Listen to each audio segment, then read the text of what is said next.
저는 광고시 홍보동이라는 광고회사랑 요식업 운영하고 있는 최희성이라고 합니다. 여기에서 이제 좀 저를 아시는 분들도 분명 계시겠지만 모르시는 분들이 더 많을 거예요.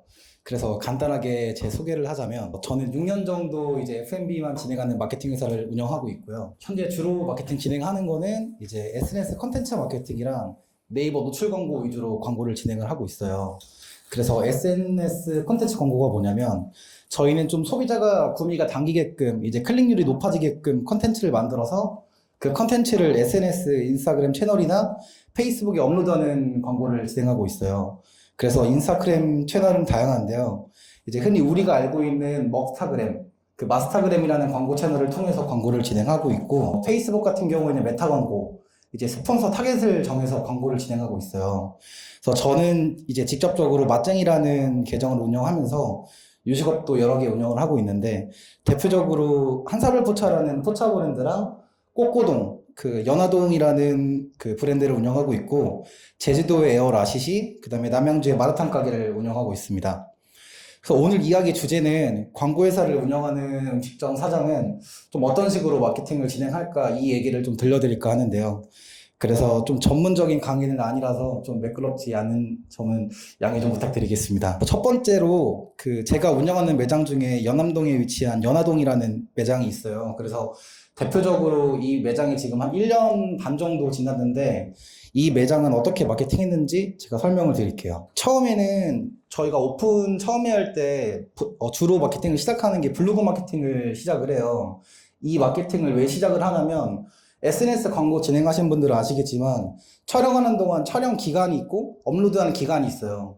근데 보통 이 기간이 짧으면 2, 3주에서 길게는 한 달 이상이 걸리거든요.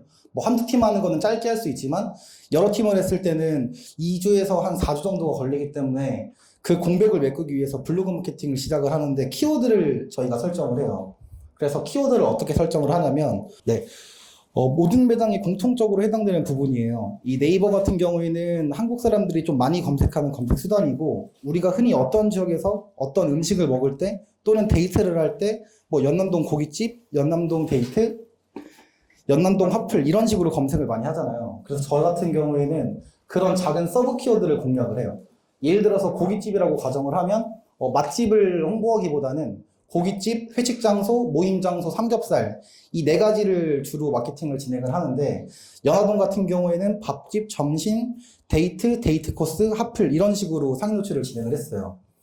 이게 키워드를 보시면 왜 맛집을 진행 안 하냐고 생각하시는 분들도 분명히 계실 텐데 그 이유는 예산 문제예요. 맛집 같은 경우에는 보통 광고 마케팅으로 진행을 할 때 적게는 100만 원에서 많게는 2, 300만 원 정도 키워드 하나 잡는데 비용을 지출을 하거든요. 그러면은 키워드를 하나밖에 잡을 수가 없어요.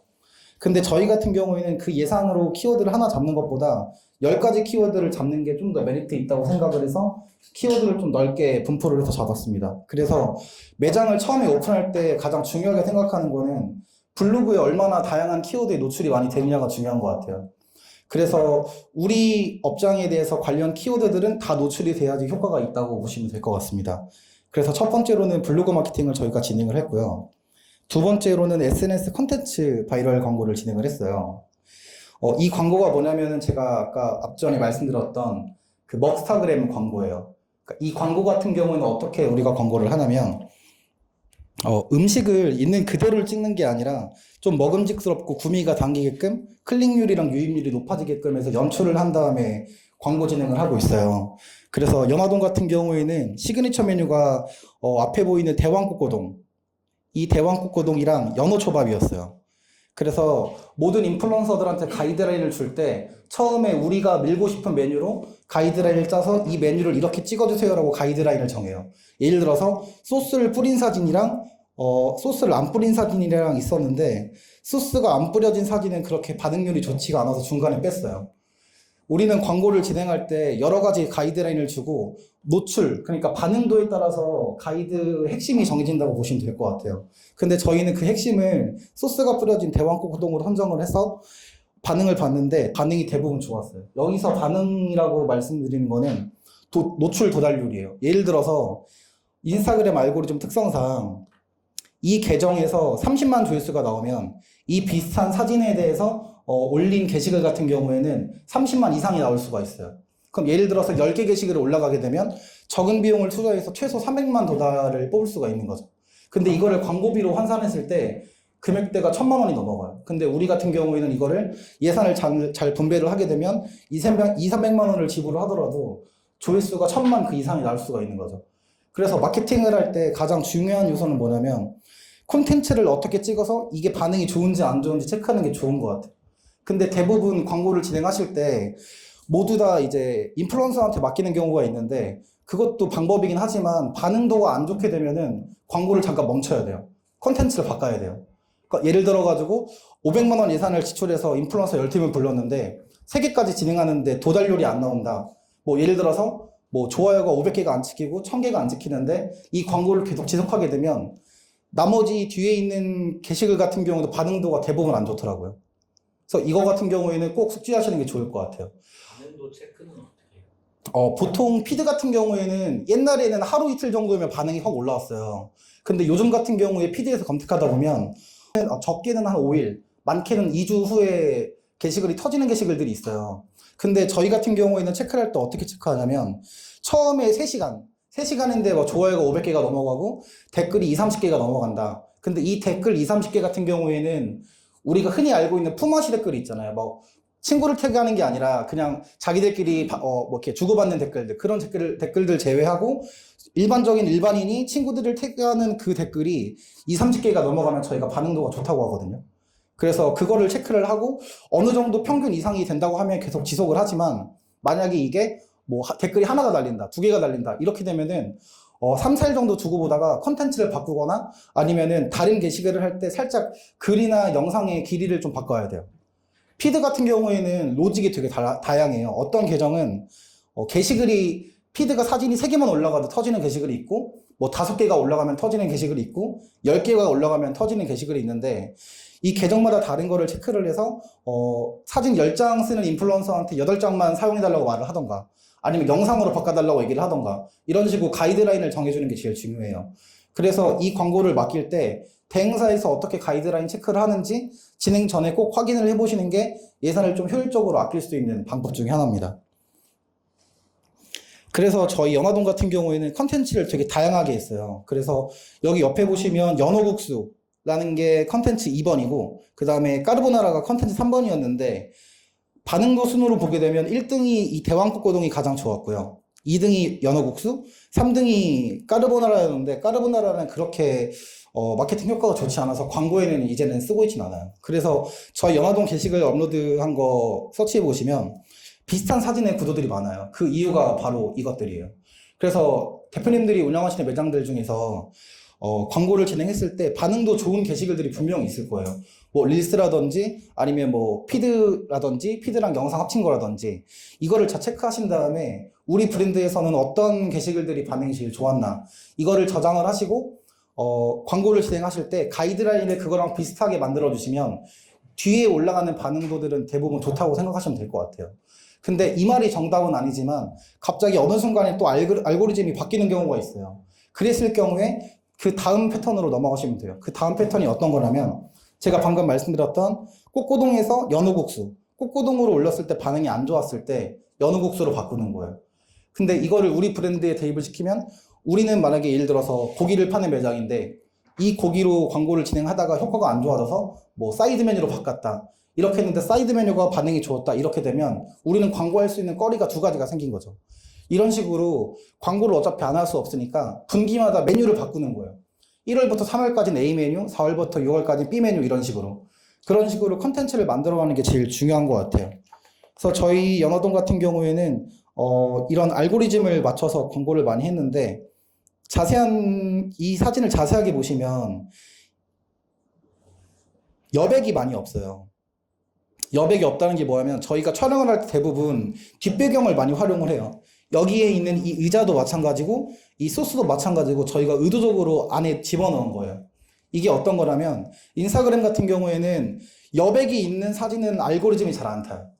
그래서 저희는 색감을 맞추기 위해서도 맞지만 여백을 감추기 위해서 뒤에 뭐 술을 넣는다든지 아니면 의자를 넣는다든지 아니면 음식을 이렇게 꽉 차서 업로드를 한다든지 아니면은 원형 접시에 가득 담아서 여백을 최대한 빈 공간 채우고 이 옆에 보게 되면 전부 다 여백을 감추기 위해서 물건들을 놨어요. 이런 식으로 여백을 숨기는 것도 인스타그램 알고리즘 중에 하나입니다. 그게 좋아요. 근데 여백이 있게 되면은 반응도가 그렇게 좋지가 않더라고요. 근데 이 여백이 좀 다른 느낌인 게 어떤 거냐면 아예 매끈하게 그냥 뒷배경이 아예 단색으로 되어 있고 이 음식이 구도가 맞춰가지고 가운데에 있게 되면 그건 또 반응도가 좋을 수도 있어요. 그거는 이제 다음 페이지에서 설명을 드릴 건데 여백을 감추는 게 처음에 이 마케팅을 진행하시는 초보분들한테는 되게 좀 쉬운 알고리즘이에요. 근데 만약에 제가 방금 말씀드린 것처럼 여백을 있는 사진을 만드는 거는 조금 난이도가 있기 때문에 그 방법은 처음에 추천드리진 않고 우리가 쉽게 체크할 수 있는 거는 여백이 있느냐 없느냐 이거를 처음에 보는 게 가장 쉬울 것 같아요. 그래서 이렇게 컨텐츠를 만들어 가지고 우리 매장의 광고 시그니처 메뉴를 따로 만드는 게 중요한 것 같습니다. 고깃집 같은 경우에는 고기를 어떤 식으로 플레이팅을 할 건지, 밥집 같은 경우에는 이 메뉴를 어떻게 플레이팅을 할 건지 그 시그니처 메뉴, 광고에 올릴 시그니처 메뉴를 선정하는 게 제일 효율적으로 광고 효과를 볼 수 있는 방법 중에 하나예요. 그래서 연화동 같은 경우에는 블로그 마케팅을 하면서 남는 기간에 블로그 마케팅을 했고 촬영을 처음에 오픈하자마자 진행을 하고 이제 한 달 정도 뒤에 콘텐츠 바이럴 광고를 이런 식으로 했습니다. 그리고 세 번째로는 플레이스 트래픽 광고예요. 그래서 이제 음식점 하시는 분이라면은 뭐 땡땡동 맛집, 뭐 어디 맛집 했을 때 플레이스 A부터 A, B, C, D 이렇게 4개 올라가는 거 되게 중요하게 생각하시는데 요거는 이제 메모하면서 들으셔도 될 것 같아요. 여긴 좀 천천히 말씀드릴게요.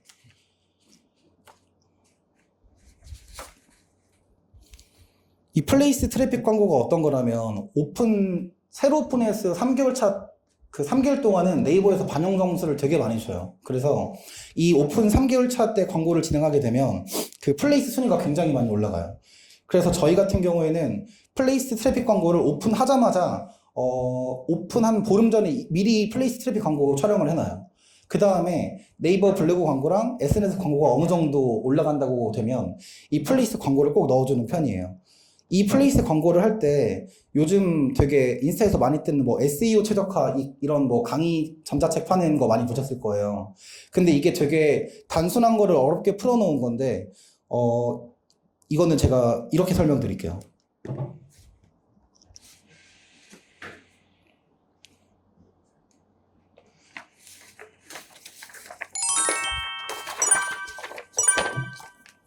우리가 처음 매장 오픈할 때 그 플레이스 등록 혹시 직접 다들 하시나요? 다들 직접 하시나요?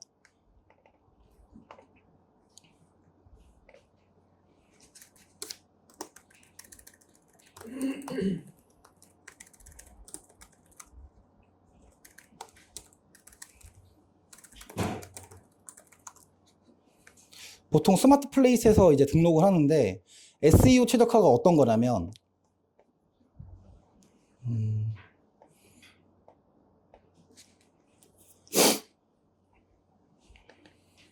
좀 쉬운 걸로 예를 들게요. 이게 판교 현대백화점에 있는 우동 브랜드예요. 근데 여기서 SEO 최적화를 어떻게 진행했냐면 우리가 이 대표 키워드에 그냥 음식만 넣는 경우도 있고 아니면 지역명만 넣는 경우도 있고 데이트 이런 식으로 넣는 경우가 있어요. 근데 여기에는 내가 노출시키고 싶은 키워드를 넣는 거예요. 근데 만약에 우리 브랜드가 몰에 입점을 한다.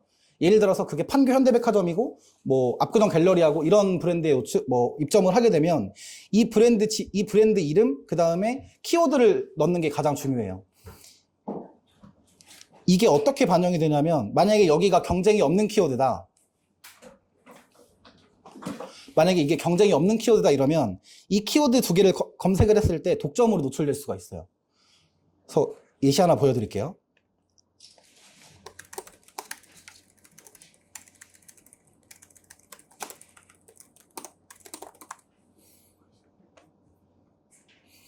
이런 식으로 지금 2개밖에 안 돼 있잖아요. 그럼 원래 이거는 없었었는데 저희 거 하나만 있었어요.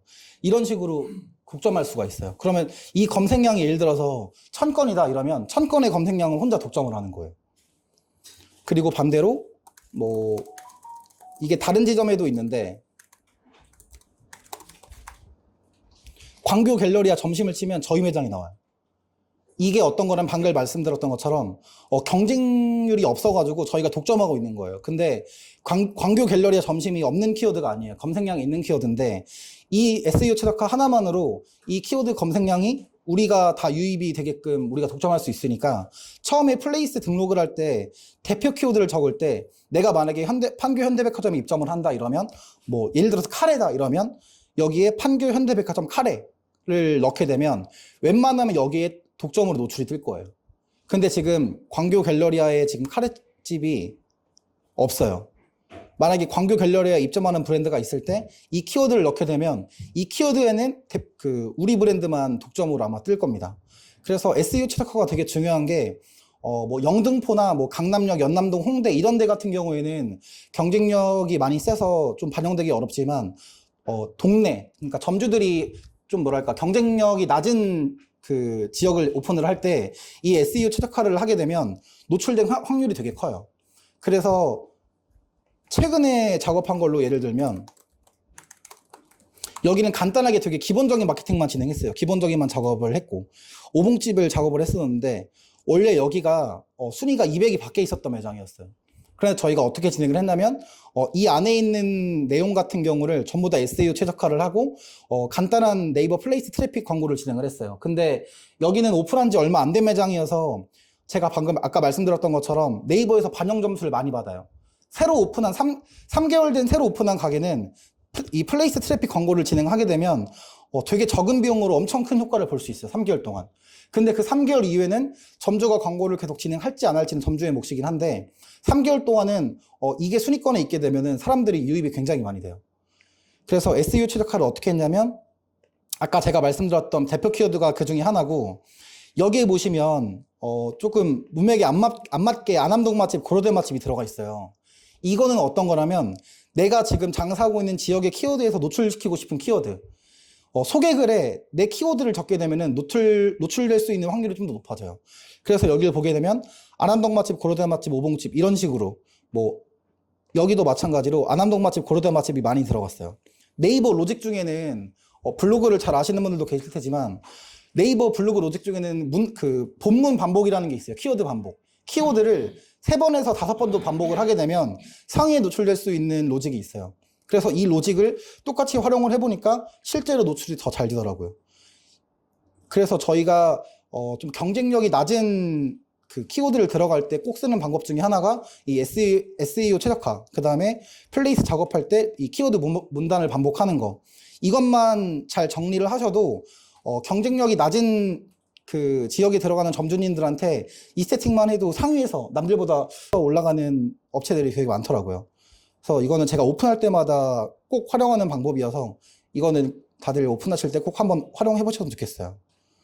이거는 경쟁력이 높은 키워드도 마찬가지예요. 만약에 나는 영등포 고깃집으로 작업을 하고 싶은데 순위가 좀 많이 내려가 있다 이러면 이렇게 본문 반복 영등포 고깃집을 넣고 그러고 대표 키워드에 영등포 고깃집을 넣게 되면 200위에 있던 게 50위 안까지는 들어갈 거예요. 네, 그렇게 해서 진행하시면 될 것 같습니다.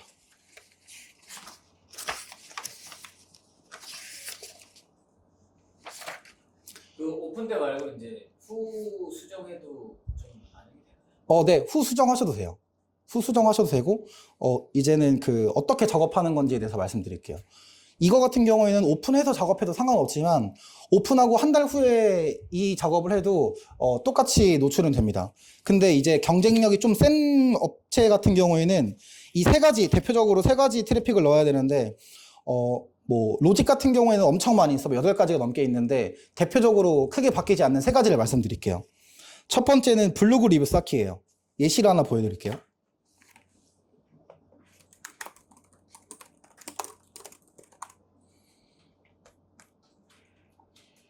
이건 저희가 지금 현재 진행하고 있는 업체인데, 첫 번째 블로그 리뷰 쌓기가 어떤 거냐면은, 지금 이 업체 같은 경우에는, 점수를 받는 게 되게 많아요. 어떤 게 있냐면, 새로 오픈했어요가 붙었어요. 오픈한 지 지금 한 달 조금 넘었거든요. 여기는 새로 오픈했어요가 붙었기 때문에 이거를 잘 활용하게 되면 플레이스 1, 2, 3, 4위에 들 수 있어요. 그래서 우리가 작업을 할 때 첫 번째로 중요하게 생각하는 게 어떤 거냐면 블로그 리뷰 배포예요. 블로그 리뷰 배포가 뭐냐면 저희가 처음에 촬영을 가서 2,000장에서 3,000장 정도 사진을 찍어요. 그러면은 그거를 폴더별로 다 나눠서 블로그를 200개에서 500개 정도 작업을 해요. 근데 이렇게 작업을 했을 때는 똑같은 사진이나 똑같은 글이 올라갈 수밖에 없는데 그거를 덮기 위해서 저희는 조금 급 있는 블로거들을 위에 보내요. 그러면은 우리가 작업한 블로그는 아래에 있고 진짜 찐또배기 블로그가 위에 있으니까 작업한 티가 안 나는 거죠.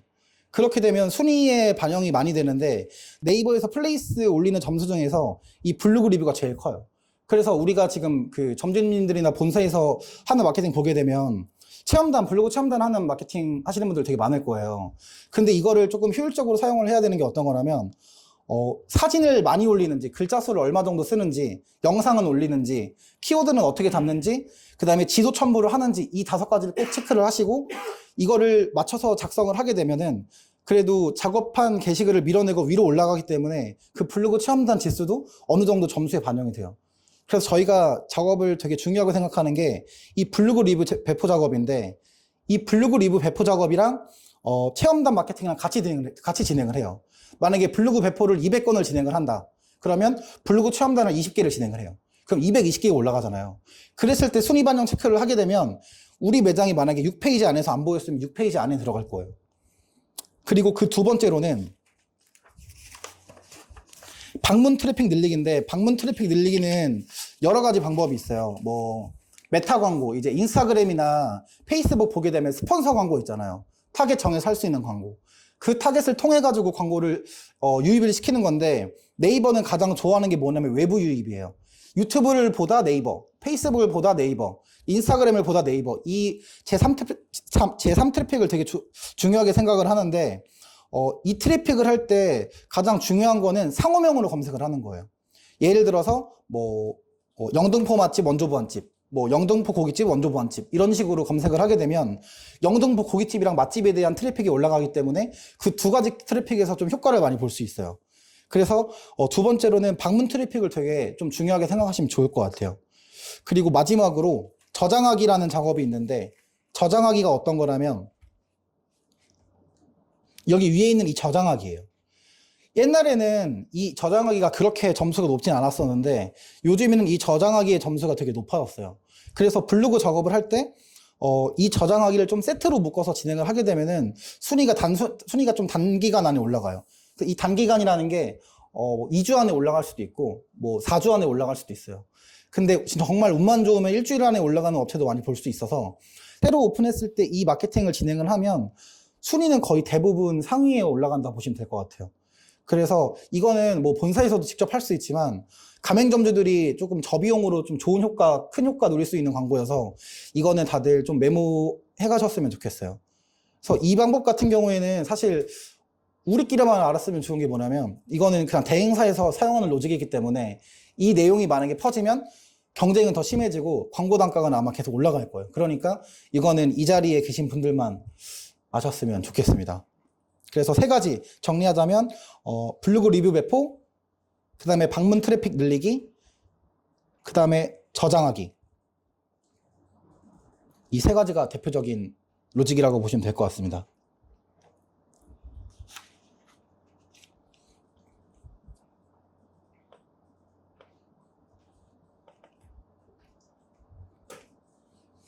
그리고 마지막으로 이제 연화동이 했던 마케팅 중에서 소비자가 하는 2차 바이럴 광고가 있어요. 이 마케팅을 이건 어떻게 진행을 했었냐면 저희는 마케팅 진행을 할 때 와우 포인트를 많이 정하는 편이에요. 어떤 거라면 음식이 나왔을 때 오 이거 예쁘다, 이거 맛있겠다, 오 이거 대박이다, 이거 찍고 싶다 이런 요소를 만드는 게 되게 중요한데 저희는 처음에 그 2가지를 이 큰 연어김밥이랑 그 다음에 이 꼬꼬동으로 정했었어요. 근데 연어김밥 같은 경우에는 처음에 마케팅 요소로 내지 않아가지고 순위에서 빠졌지만 지금은 이제 마케팅적으로 효과가 좋아가지고 광고를 할 때 많이 올리고 있는 아이템이에요.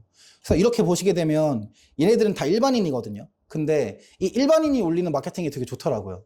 이 일반인 중에서는 인플루언서들도 있고 조금 유명한 연예인들도 올 수도 있고 일반인들 중에서 동네에서 좀 인기가 있는 친구들도 있을 수도 있고 그렇게 진행을 하기 때문에 이 소비자가 2차 바이럴 할 수 있는 요소를 만들어주는 게 되게 좋은 것 같아요.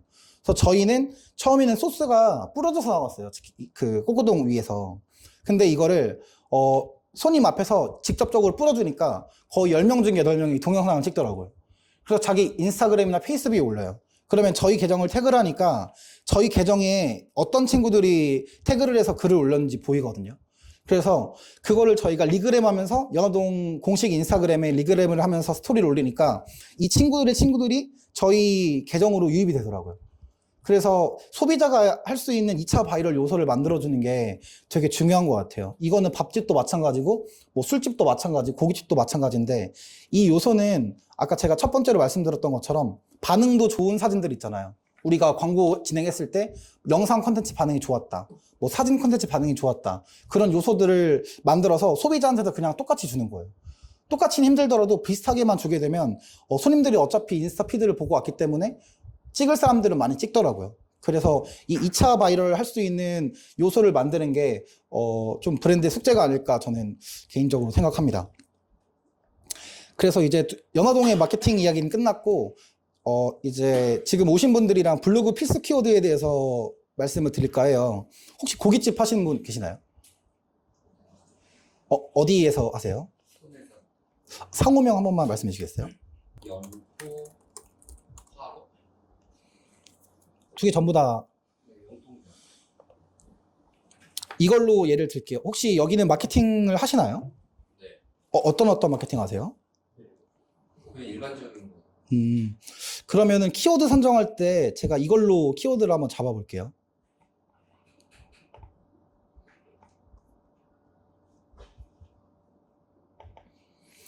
저는 고깃집 할 때 필수 키워드 4가지를 꼭 잡아야 된다고 생각을 해요.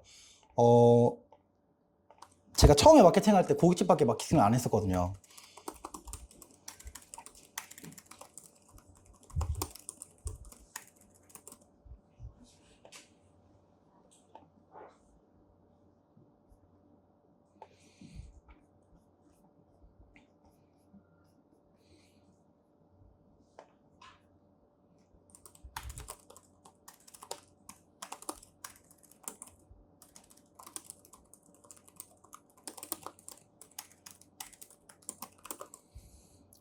그 고깃집 할 때 필수 키워드를 정하는 게 저는 어떤 식으로 진행을 하냐면 고깃집, 소고기, 회식 장소, 모임 장소 이거를 되게 중요하게 생각을 해요. 여기는 키워드 검색량이 그렇게 높지는 않은데 영통역하고 영통으로 잡아야 돼요. 이건 좀 있네요. 영통 고깃집, 회식 장소, 소고기, 모임 장소 이 4가지 키워드를 잡는 이유가 뭐냐면 고깃집은 대표적으로 직장인들이 회식하기 좋은 장소이기도 하고 가족 모임으로 갈 때 가장 무난한 게 고깃집이기도 해요. 그래서 저희는 작업을 할 때 삼겹살집이면 삼겹살도 넣지만 소고기 같은 경우에는 뭐 고깃집, 소고기, 회식 장소, 모임 장소를 검색을 했을 때 여기에 노출이 돼야 돼요.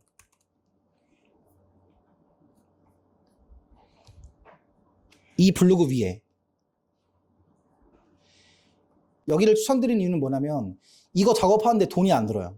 식사권 제외하고는. 근데 이거를 저희가 진행을 할 때 블로그 체험단으로 진행을 하는데 제가 아까 말씀드렸던 것처럼 블로거들한테 키워드를 잘 주고 가이드라인을 잘 정해서 주게 되면 이 위에 그냥 상위 노출이 되더라고요. 그래서 저희는 진행을 할 때 블로그 체험단을 통해서 위에 말씀드렸던 것처럼 소고기, 고깃집, 회식 장소, 모임 장소 이 4가지 키워드를 상위 노출로 꼭 지정을 해요. 그래서 예를 들자면 저희가 지금 진행하고 있는 업체를 하나 보여드릴게요. 여긴 똑같은 소고기 업체여가지고 이 키워드 메모하셔도 될 것 같아요.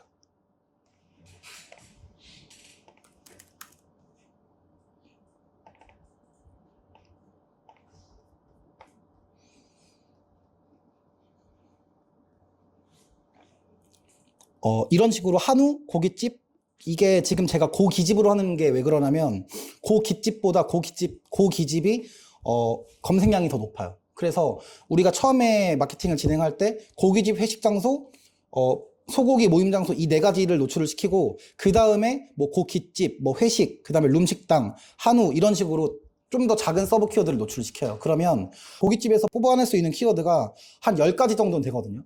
그래서 이 10가지가 만약에 노출이 되면 맛집 키워드 하나 잡는 것보다 효율이 더 잘 나와요. 맛집 키워드들은 뭐 100에서 150만 원 정도 가격을 주지만 이 키워드는 영원으로 진행할 수 있는 마케팅이에요. 그래서 만약에 본사에서 이 체험단을 직접적으로 운영할 수 있는 마케팅 팀이 있으면 월 예산을 100만 원에서 150만 원 정도 줄일 수 있는 아이템이니까 저는 고깃집 할 때 이런 식으로 광고를 진행합니다. 술집 운영하시는 분 계시나요? 술집, 밥집 진행하시는 분 계시나요? 식사료. 카레. 네, 카레로 예를 들면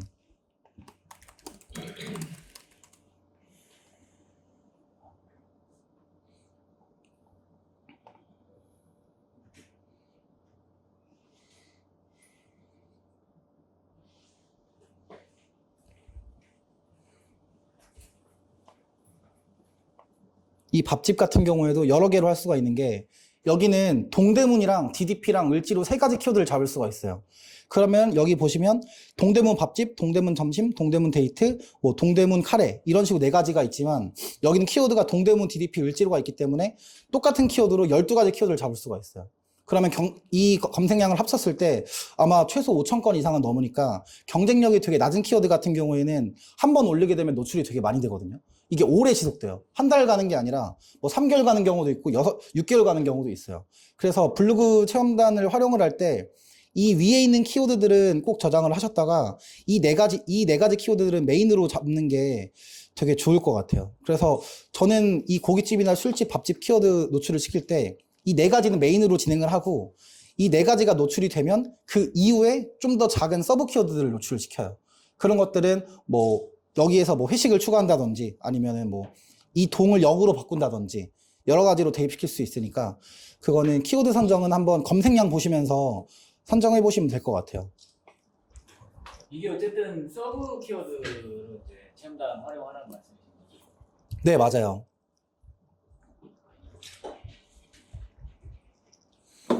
그리고 요즘은 제가 왜 계속 서브 키워드를 강조를 하냐면 네이버에 스마트 블록이라는 게 생겼어요.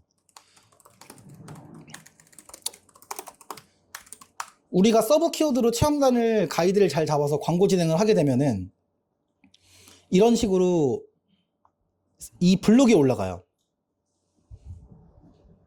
근데 이 블럭에 만약에 우리 매장이 이 블럭 안에 들어가게 되면은 우리는 연남동 파스타로 어떤 게시글을 작성을 해도 상위에 노출이 돼요. 그래서 우리가 만약에 이 네 가지 키워드가 노출이 되면 한 가지 키워드로 공략을 해서 계속 지속적으로 업로드를 하면 여기 안에 노출이 됩니다. 그래서 체험단 활용은 되게 좀 광범위하게 많이 할 수가 있어요. 키워드 상위 노출을 잡을 수도 있고 지금 로직으로는 이렇게 스마트 블록을 만들 수도 있어서 노출이 어느 정도 된다고 하면 한 가지 키워드로 집중하는 것도 방법 중에 하나예요. 그래서 이 방법은 되게 여러 가지가 있어가지고 이거는 제가 따로 한번 정리해서 오늘 한번 공유 드리겠습니다.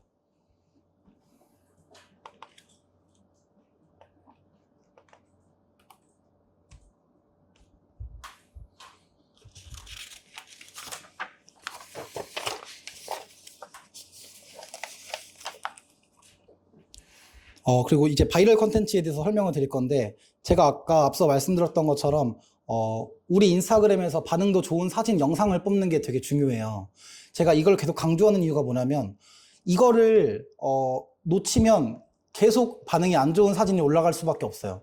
첫 번째로, 이 바이럴 컨텐츠를 잘 만들게 되면, 어떤 영상이든 어떤 사진을 되게 잘 나오는 경우를 볼 수 있는데, 대표적으로 인스타그램에서 반응도 좋은 브랜드들은 어떤 게시글에 올라가도 반응도 좋은 걸 볼 수가 있어요. 그게 이 바이럴 컨텐츠를 중복이 되더라도 잘 만들어서 그렇게 반응도가 좋은 거거든요.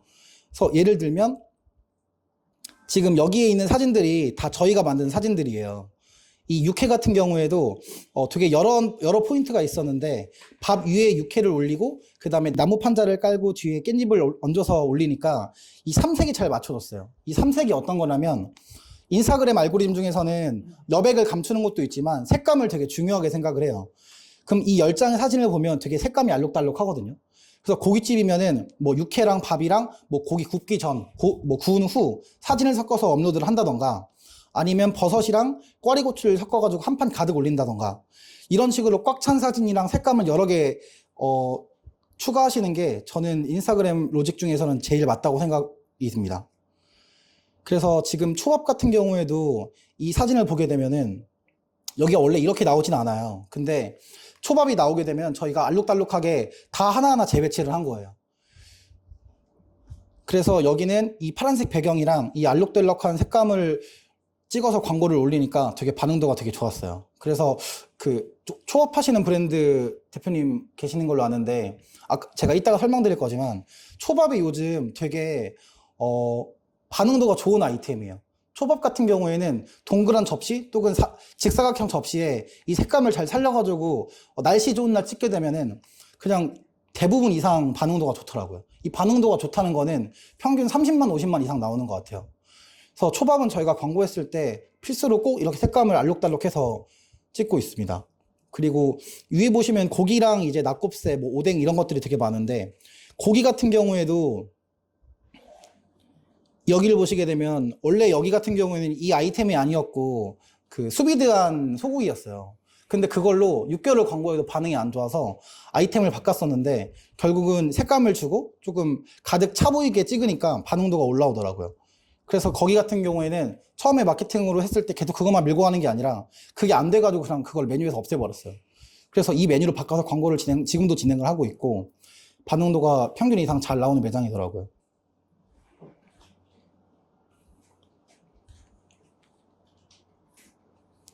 그리고 이제 네 번째로 플레이스 광고 세팅법 알려드릴 거예요. 혹시 플레이스 광고 직접 하시는 분 계시나요? 요거는 그러면은 촬영하시는 게 좋을 것 같아요.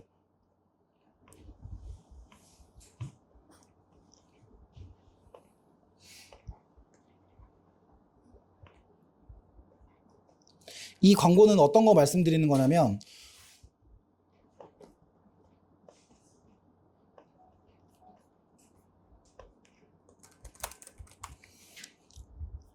이게 네이버 광고 말씀드리는 거예요. 여기 광고에 나오는 거 말씀드리는 건데, 대부분 이거 광고할 때 입찰가 선정을 잘못해가지고 노출이 아예 안 되는 매장들이 되게 많더라고요. 근데 이거 같은 경우에는 시간대를 활용해서 입찰가를 잘 선정을 하면 그 시간에만 노출이 되기 때문에 적은 비용으로 좀 많은 사람들한테 보일 수 있는 광고예요. 그래서 첫 번째로는 플레이스 꾸미기예요. 플레이스 꾸미기가 어떤 거냐면 지금 A, B, 이건 제가 운영하고 있는 매장인데 A, B로 나눴을 때 유입할 수 있는 사진을 첫 번째로 입력을 하는 게 되게 좋은 것 같아요. 이 컨텐츠 같은 경우에는 저희가 광고하면서 진행하는 컨텐츠인데 이거를 저희는 플레이스 썸네일로 썼어요. 근데 B를 보시면은 플레이스를 대부분 관리를 잘 안 하시더라고요. 아니면은 가게 매장 사진을 뭐 첫 사진으로 넣는다던가 아니면은 일반적인 음식 사진을 두 번째, 세 번째 사진으로 넣는데 이렇게 되게 되면은 A랑 B랑 비교했을 때 유입이 이쪽으로 될 수밖에 없어요. 그래서 처음에는 플레이스 이 대문 꾸미기가 되게 중요한 것 같아요. 그래서 좋은 사진들이 있고 뭐 광고 진행했을 때 컨텐츠적으로 괜찮은 사진들이 있으면 그 사진들을 받아서 플레이스 1번, 2번, 3번에 입력을 해주시는 게 제일 좋을 것 같습니다. 그래서 첫 번째로는 이 플레이스 꾸미기고요. 두 번째로는 입찰가 선정인데 이 입찰가 선정을 보여드릴게요.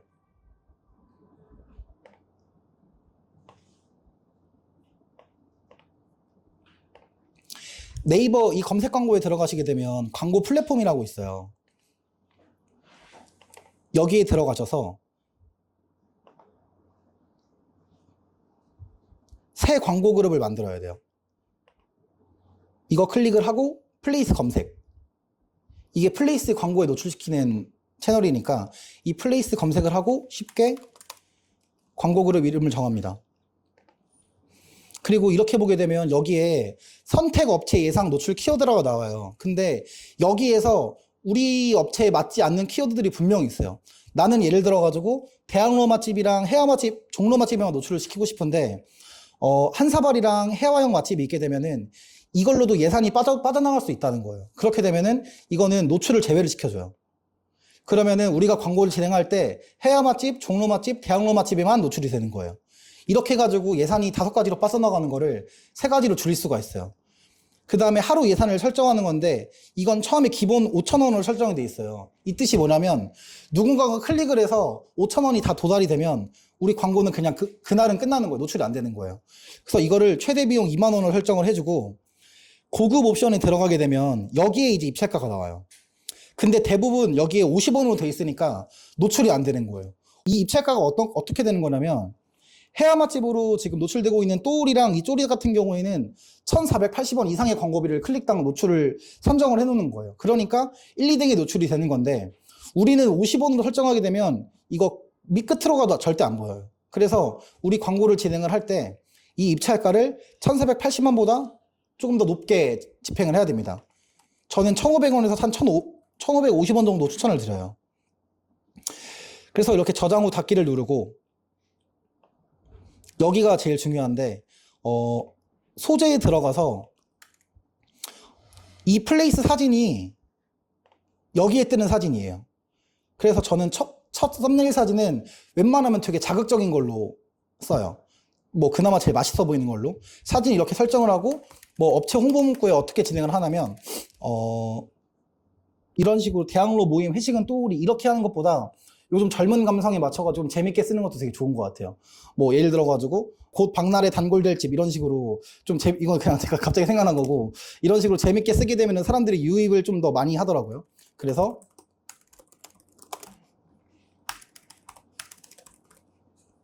이렇게 쓰게 되면 여기 위에 보시면 이런 식으로 광고가 노출이 됩니다. 그러면 이렇게 되는 거랑 광고 노출되는 거랑 그냥 일반적으로 이렇게 노출되는 거랑 했을 때 유입되는 유입량이 되게 다를 거예요. 그래서 저는 이 플레이스 썸네일 사진도 되게 좀 자극적인 사진이랑 반응도 좋은 사진을 올리면 좀 더 반응도가 좋을 거라고 생각합니다. 그래서 이걸 저장 후 닫고 소재가 만들어졌으면 여기가 이제 제일 중요한데 이거를 요일 시간대를 지정하지 않으면 00시 그러니까 밤 12시부터 다음날 12시까지 계속 돌아가는 거예요. 그러면은 새벽 시간대 우리 매장을 누군가가 클릭을 하게 되면 우리는 그날 오픈한 시간에 노출이 안 돼요. 그래서 이 요일 시간대를 정해놔야 되는데 우리 매장 오픈 시간이 예를 들어 5시예요. 그럼 저는 이 5시 말고 오픈 시간, 그 다음에 손님들이 빠지는 시간, 그 다음에 마감 전 2시간 이렇게 정해놓는데 이 카테고리를 보게 되면 저희가 한사발 오픈 1시간 전 이렇게 지정을 해놨어요. 근데 우리가 일반적으로 한 5시 정도 오픈을 하니까 이 요일 시간대 타겟팅 변경을 눌러가지고 여기서 설정을 하는 거예요. 그럼 예를 들어서 우리가 월요일부터 금요일까지 5시부터 6시까지만 노출이 되고 싶다 하면 우리는 그 2만 원 예산으로 1시간 동안만 노출이 되는 거예요. 그래서 이 1시간 동안 노출이 되게 중요한 게 뭐냐면 1시간 동안 2만 원을 쓰는 거랑 10시간 동안 2만 원 쓰는 거 되게 다르거든요. 그래서 노출 요일 시간대를 정해가지고 여러 개 카테고리를 만들면 우리가 월요일 17시부터 18시까지 노출 1시간, 그 다음에 오픈 후 뭐 18시부터 19시까지 1시간 이런 식으로 예산을 2만 원이 아니라 4만 원, 8만 원, 10만 원, 100만 원 이렇게 늘려갈 수도 있어요. 그래서 이 노출 요일 시간대 설정 같은 경우에는 제가 이따 자료 만든 거 카톡방에 전달 드릴 테니까 그거 그대로 따라하시면 될 것 같아요. 그래서 이거는 처음에 하실 때 되게 헷갈리실 수도 있어요. 광고 세팅을 한 번 들어가고 2번 들어가고 3번 들어가야 되거든요. 그래서 모르시는 분, 좀 이해가 안 가시는 분 같은 경우에는 저한테 말씀 주시면 제가 하나하나 정리해서 다시 말씀드릴게요. 그래서 이 마케팅 같은 경우에는 본사가 좀 더 저비용으로 할 수 있는 마케팅인데 대부분 이게 좀 복잡하고 어려워서 못 하시더라고요. 근데 한 번 하게 되면은 좀 불필요한 지출을 막을 수가 있어요. 이 검색 광고 할 때 처음에 되게 이거 많이 하시는데 효과 없다고 하시거든요. 근데 그 이유가 내가 운영하지 않는 시간에 광고비가 지출되니까 노출이 안 돼서 효과가 없는 거예요. 그래서 광고 진행을 할 때는 이 요일 시간대 타겟팅 변경을 꼭 하셔야 됩니다. 우리 궁금한 게 하나 있는데 네. 그 사업 중에 이렇게 노출되는 것도 있는 것 같고 그 전에 미리 뭐 시장 같은 경우는 검색을 하고 들어와야 되는 경우가 있잖아요. 네네. 그러면 뭐 오픈하기 한 4시간 전, 뭐 점심때서부터 한 4시까지, 5시까지 이거는 별로 안 좋은. 제가 여러 가지 테스트를 해봤는데 클릭하고 매장으로 유입되는 게 1시간 전이 제일 낫더라고요. 그러니까 예를 들어서 2시에 그걸 노출시켰을 때 나는 지금 배가 고픈데 오픈이 5시면 이탈될 확률이 높더라고요. 그래서 저는 1시간 제가 그걸 다 시간대별로 해봤었는데 오픈 1시간대가 제일 나은 것 같아요. 예약 잡는 집은 조금 미리 하지 않아요? 이거는 예약으로는 좀 별개고 바로 유입되는 경우 네네 그렇게 하는 게 좋을 것 같은데 만약에 예약을 원하시는 거면 아까 제가 위에 썼던 것처럼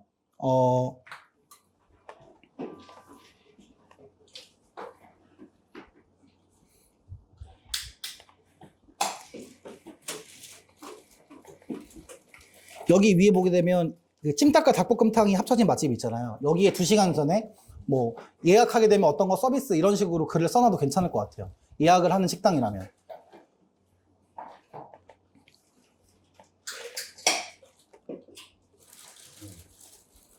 그리고 이제 위에서 설명드린 것처럼 좀 광고 효과를 극대화하는 법에 대해서 말씀을 드릴 건데, 일단 기본 그 본질이 좀 제일 중요한 것 같아요. 맛이랑 접객이랑 위생이 조금 떨어지게 되면은 손님들이 많이 유입이 되더라도 금방 이탈이 되고 그 다음 달에 재방문 고객으로 이루어지진 않더라고요. 그래서 맛, 접객, 위생 이거는 그냥 당연한 거니까 굳이 말씀을 안 드리고, 저는 광고 효과가 좀 극대화되는 거는 타이밍이랑 순서라고 생각을 해요. 제가 지금 마케팅을 정해놓은 게, 이 순서를 정해놓은 게 제가 진행하고 있는 마케팅 순서거든요. 광고 처음에 매장 오픈했을 때 남는 기간에 블로그 마케팅 하기, 그 다음에 우리가 촬영했던 인스타그램 업로드 하기, 그 다음에 메타 광고 돌리기, 트래픽이 발생되면 그 타이밍 놓치지 않고 플레이스 광고 진행하기. 이렇게 하게 되면은 인스타그램, 페이스북, 네이버에 모두 다 노출이 되니까 효과가 되게 극대화가 되더라고요. 그래서 이 타이밍을 놓치지 않고 플레이스 배포 광고 작업을 진행을 하고 네이버 블로그 순위 체크를 하고 인스타그램 업로드 체크하는 게 제일 중요한 것 같아요. 그래서 이거 같은 경우에는 저희는 업로드하고 한 5일에서 10일 사이 정도에는 거의 매일매일 체크를 하거든요. 이걸 체크하는 이유가 뭐냐면 갑자기 순식간에 어저께 도달률이 30만이었는데 오늘 보니까 6, 70만이 돼요. 그럼 오늘이 타이밍인 거예요. 오늘이 작업할 수 있는 타이밍이어서 오늘 광고를 진행을 하게 되면 평소에 진행하는 노출 속도보다 훨씬 더 빠르게 노출이 돼요. 그래서 광고 진행할 때 가장 중요한 거는 끊임없이 체크하는 거랑 타이밍 그리고 순서라고 생각합니다. 그래서 광고 앞으로 집행하실 때는 모든 게시글들의 링크를 받아보고 하루하루 업로드량이나 뭐 도달 노출량을 체크를 하셔야 돼요.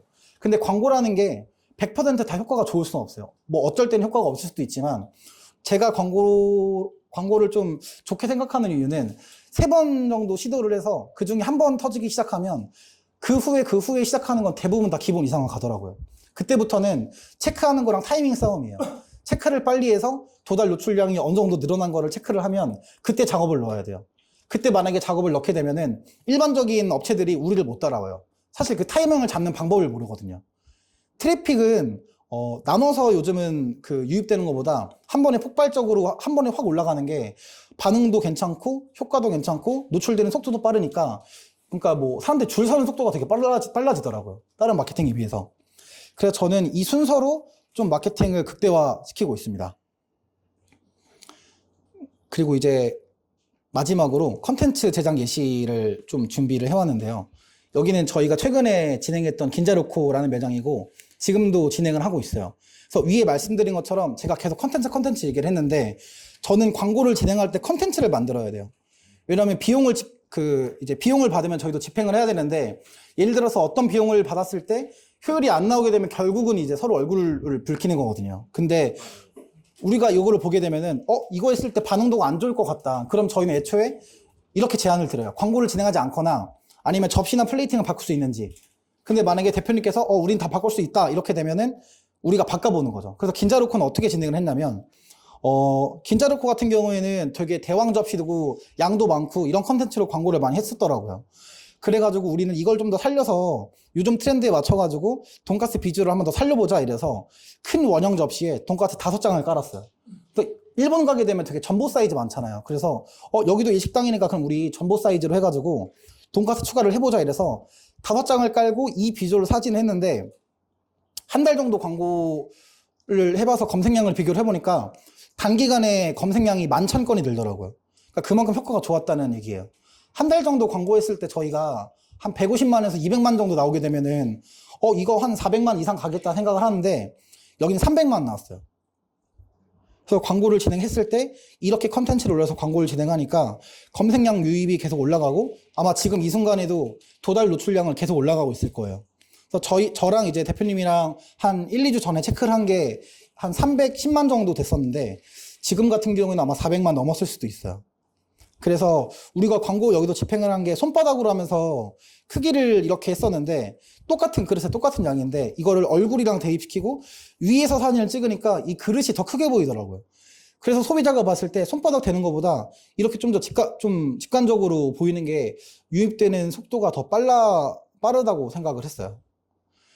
그래서 긴자르코 같은 경우에는 이런 신메뉴를 만들어서 진행을 했고, 우동 같은 경우에도 손바닥이 아니라 뭐 얼굴이라든지 뭐 사람 크기라든지 이런 식으로 광고 집행을 했을 때 우리가 멘션 글을 쓰는 것도 뭐 사람 키만한 우동 뭐 이런 식으로 어그로를 끌 수도 있는 거고, 그러면 유입이 되게 더 많이 되더라고요. 그래서 오늘 그 이 자리에 와주신 대표님들 매장으로 저희가 마케팅 포인트를 몇 개 잡았어요. 그래서 이거는 절대 이게 정답이다 이런 건 아니고, 제가 생각하는 이 브랜드가 이렇게 조금 더 광고를 하게 되면 좀 포인트를 더 잡을 수 있을 것 같다 생각을 해서 여러 개 뽑아봤는데, 치킨뱅이로 예를 들겠습니다. 치킨뱅이 대표님, 네. 제가 치킨뱅이 되게 좋아하는데, 치킨뱅이 같은 경우에는 뭐랄까 무드가 되게 좋은 것 같아요. 저는 신사점 되게 많이 갔었는데 되게 옛날스러운 느낌의 치킨이기도 하고, 근데 좀 남녀노소 연령 불문하고 많이 찾는 브랜드잖아요. 근데 이 브랜드를 광고했을 때 조금 특수한 지역으로 예를 들면 신사점으로 예를 들면 거기 야장을 깔더라고요. 근데 야장에 대한 특수성이 되게 좋은 게 여름 조금 지나서 이 시즌 때 야장으로 광고를 하게 되면 반응도가 폭발적으로 엄청납니다. 그러니까 100만 조회수가 넘더라고요. 그러니까 저희가 신당동에 태태삼겹이라고 있어요. 거기가 야장으로 깔고 있는 고깃집인데 거기 광고 진행했을 때 2천만 나왔어요. 조회수가 2천만. 그러면 어느 정도냐면 오픈부터 대기가 막 30팀, 50팀 되고 이런 식으로 진행을 하는데, 치킨뱅이 같은 경우에도 야장이 신사점 말고 다른 지점에서 까는 매장이 있다면 좀 야장 컨셉으로 광고를 진행해도 될 것 같고, 이 첫 번째 보시게 되면 치킨뱅이는 치킨집이지만 요즘 이제 치킨집이라든지 호프집 가게 되면 치킨으로 아이템을 잡아서 미는 것보다 조금 옆에 있는 사이드 안주 메뉴로 하는 것도 반응도가 되게 괜찮더라고요.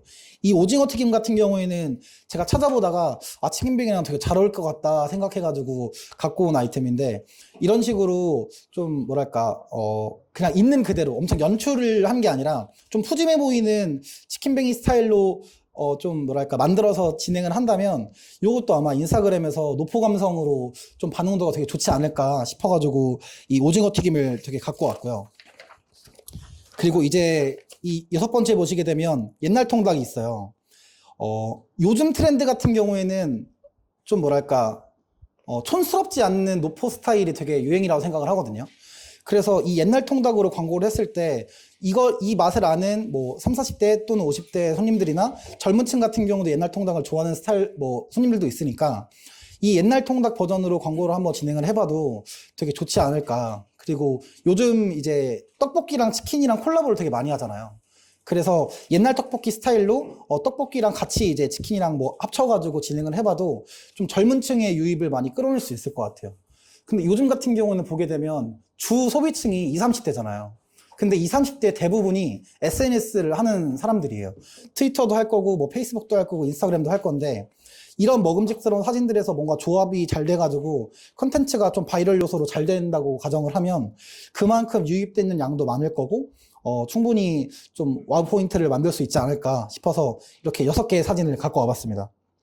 그래서 네, 치킨뱅이는 제가 되게 좋아하는 브랜드입니다. 네. 그리고 두 번째로는 만타스시예요. 만타스시 대표님 계시나요? 오늘 안 오셨나요? 만타스시, 제가 스시가 되게 좋은 게 뭐냐면 저희가 스시 광고하면서 실패한 적이 한 번도 없었어요. 그러니까 이게 그만큼 색감이 되게 다양하고, 요즘 같은 경우는 이렇게 원형 접시에 담아서 플레이팅을 해서 광고를 진행을 하게 되면 이것도 반응이 진짜 7, 80% 이상은 다 성공적으로 먹히더라고요. 그래서 진행을 했을 때 판초밥이라고 하게 되면 이런 식으로 좀 다양하게 직사각형 깔아가지고 광고를 진행하는 방법, 아니면 원형으로 깔 수 있다면 이런 식으로 좀 색감을 대비해서 뭐 포인트를 잡는 방법. 만타스시는 광고를 진행하게 되면 이런 식으로 좀 레퍼런스를 따가지고 그대로 가이드 그냥 주면 될 것 같아요. 손 갈 게 많이 없는 그런 스시, 아이템이 스시라서 더 편한 것 같습니다. 그래서 만타스시는 제가 생각한 마케팅 포인트는 이런 색감이라고 생각합니다. 그리고 광명대창집인데 오늘 광명대창 대표님도 못 오셨거든요. 대창은 사실 되게 안전한 아이템이에요. 대창. 저희가 옛날에 생강양대창 광고 진행했을 때 밑에 보시면 이 똥대창으로 광고 진행을 많이 했었거든요. 근데 이게 되게 자극적이고 올리게 되면 그때 당시에는 다 막 좋아요 5,000개 받고 뭐 조회수가 100만 개가 넘어가고 그랬었어요. 처음에 진행할 때. 그래서 저는 만약에 마케팅 포인트를 원한다고 하시면 이렇게 뚱뚱한 대창으로 포인트를 다시 한번 잡아도 괜찮을 것 같아요. 이 아이템을 잡았을 때가 저희가 한 4년 정도 전이었어요. 한 4년 정도. 근데 요즘 같은 경우에는 이렇게 광고 진행하는 것이 많이 없더라고요. 그래서 이 뚱대창으로 광고 진행하면 괜찮을 것 같고, 이렇게 곱창으로 작은 앞접시에 담아서 삶는 것도 반응이 되게 좋아요. 왜냐면 이런 거 같은 경우에는 우리가 뭐 없는 메뉴를 만들어내는 것도 아니고 양을 잘라서 있는 그대로 하는 거기 때문에 이 알고리즘 같은 경우에는 저희가 만약에 막 그 곱창집이나 대창집 광고를 진행을 한다. 그러면 우리가 인스타그램에 서치를 해봐요. 반응도 좋은 사진 또는 영상. 근데 여기 위에 있는 6장, 그리고 위에 있던 업체들의 6장도 모두 다 반응이 좋았던 사진들이었어요. 그래서 이거 비슷한 비주얼이나 메뉴를 하시는 분들 같은 경우에는 이 이미지를 참고하셔도 괜찮을 것 같아요. 그리고 마지막으로 신전떡볶이인데, 신전떡볶이 대표님 오셨나요? 아, 네. 신전떡볶이 같은 경우에는 떡볶이가 요즘 엄청 좋은 아이템이에요. 요즘 인스타그램 컨텐츠 보게 되면 떡볶이 많이 찍는 컨텐츠를 되게 많이 봤을 거예요. 떡볶이가 좋은 게 뭐냐면은 알고리즘 특성상 요즘은 그냥 떡볶이 올리면 무조건 50만 원 넘더라고요. 근데 이게 우리가 떡볶이를 지금 이 위에 있는 것들을 보게 되면은 이 떡볶이가 묻히면 안 돼요, 양념에. 이 떡볶이의 결이 잘 살아야 되고, 네, 이걸 저희가 하나하나 젓가락으로 끄집어내서 이 결을 만드는 거예요. 김밥도 마찬가지고. 근데 저는 개인적으로 신전떡볶이는 이 결만 잘 살려서 뭐 예를 들어가지고 엽떡으로 가정을 하면 엽떡 같은 경우는 바이럴 광고를 되게 잘 활용을 하잖아요.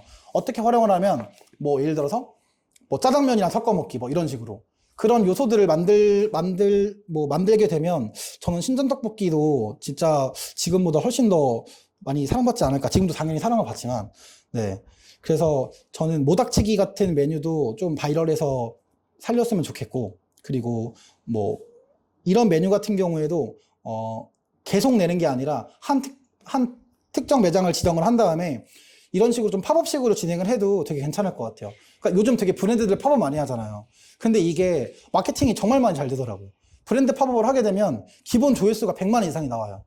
근데 거기서 만약에 일반적인 소비자까지 그 도달료를 합쳐진다면 그거는 정말 어마어마해질 거예요. 그래서 저는 떡볶이 이 아이템이 너무 좋아서 떡볶이는 레퍼런스가 정말 인스타그램에 많이 있거든요. 그래서 우리 브랜드랑 가장 좀 잘 어울리는 레퍼런스를 찾아가지고 그거 그대로 좀 우리 브랜드에 맞춰가지고 광고를 진행하게 되면 포인트를 되게 잘 잡을 수 있을 것 같아요. 그래서 제가 이제 준비한 거는 여기까지고요. 오늘 제가 말씀드리고자 하는 핵심 포인트들은 컨텐츠를 어떻게 만드냐가 제일 중요한 것 같아요.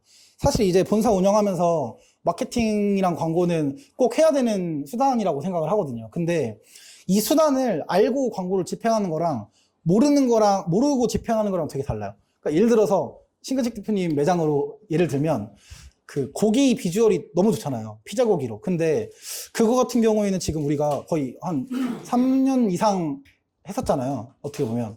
근데 그거는 올릴 때마다 반응이 되게 좋았어요. 근데 이거를 알고 이렇게 만들어서 올리는 거랑 이 포인트를 모르고 광고를 집행하는 거랑 했을 때 되게 천지 차이예요. 알고 집행하는 거는 300만, 500만 조회수가 나올 수도 있는데 모르고 집행하면은 광고비를 아무리 지출해도 50만도 안 나오는 경우가 있어요. 그래서 광고를 집행할 때 우리 브랜드의 마케팅 포인트는 어떤 건지 서치도 해보시고 레퍼런스 찾아보시고 모르면 저한테 언제든지 여쭤봐주셔도 됩니다. 그런 거 체크를 하신 다음에 그거 그대로 광고를 집행하게 되면 내가 여태까지 광고를 진행했던 것보다 훨씬 더 좋은 효과를 누릴 수가 있어요. 그래서 광고 진행할 때 여태까지 한 번도 효과 못 보신 분들 분명 계실 거예요.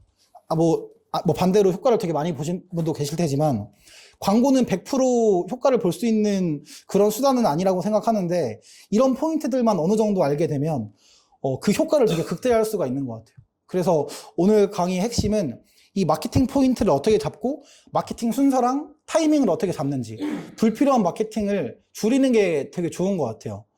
그래서 아까 처음에 말씀드렸던 블로그 상위 노출 같은 경우나 체험단으로 할 수 있는 블로그 상위 노출, 그 다음에 인스타그램 광고, 네이버 플레이스 세팅, 그 다음에 페이스북 메타 광고, 이런 것들만 광고 집행을 잘 하신다면 충분히 좀 적은 비용으로 되게 좋은 효과를 누릴 수 있지 않을까 생각합니다. 그래서 오늘 제가 준비한 강의는 여기까지고요. 네, 마지막으로 질문 있으신 분들 한번 제가 열심히 답변 드리겠습니다.